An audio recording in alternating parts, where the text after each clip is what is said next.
ഒരു തൈ നടാം കൊച്ചുമക്കൾക്ക് വേണ്ടി, ഒരു തൈ നടാം 100 കിളികൾക്കു വേണ്ടി, ഒരു തൈ നടാം.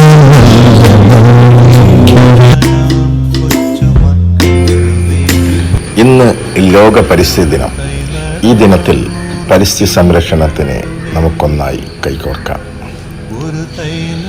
നമ്മൾ വലിച്ചെറിയുന്ന പ്ലാസ്റ്റിക് കവറുകൾ എങ്ങനെയാണ് നമ്മുടെ ഭൂമിയെ മലിനപ്പെടുത്തുന്നത് എന്ന് ഒരു ജാലവിദ്യയിലൂടെ അവതരിപ്പിക്കാൻ ശ്രമിക്കുകയാണ് ഞാൻ.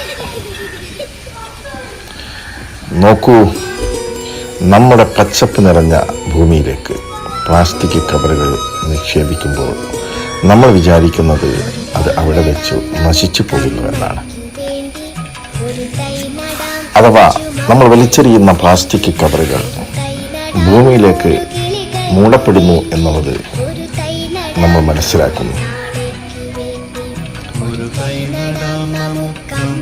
എന്നാൽ പുറമേ നിന്ന് നോക്കുമ്പോൾ നമ്മളതിനെ കാണുന്നില്ല എന്നത് സത്യം തന്നെ.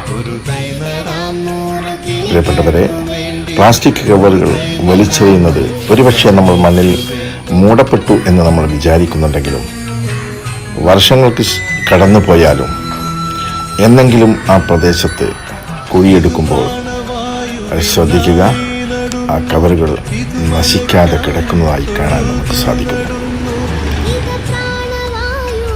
ആ കവറുകൾ നശിക്കുന്നില്ല എന്നുള്ളതാണ് നമുക്ക് മനസ്സിലാക്കാൻ സാധിക്കുന്നത്. അതുകൊണ്ട് തന്നെ പ്ലാസ്റ്റിക് കവറുകളുടെ ഉപയോഗം കുറച്ച് പേപ്പർ ബാഗ്, തുണിസഞ്ചി ഉപയോഗിക്കുക. നമ്മുടെ മണ്ണിനെ സംരക്ഷിക്കുക.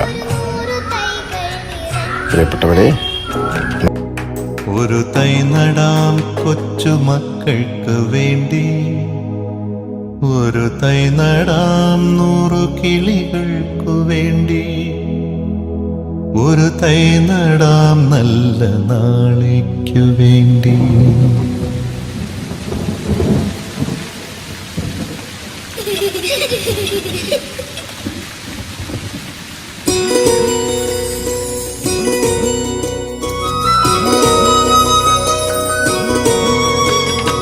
ഒരു തൈ നടാം നമുക്കമ്മയ്ക്കു വേണ്ടി, ഒരു തൈ നടാം കൊച്ചുമക്കൾക്കു വേണ്ടി, ഒരു തൈ നടാം 100 കിളികൾക്കു വേണ്ടി, ഒരു തൈ നടാം നല്ല നാളേക്കു വേണ്ടി.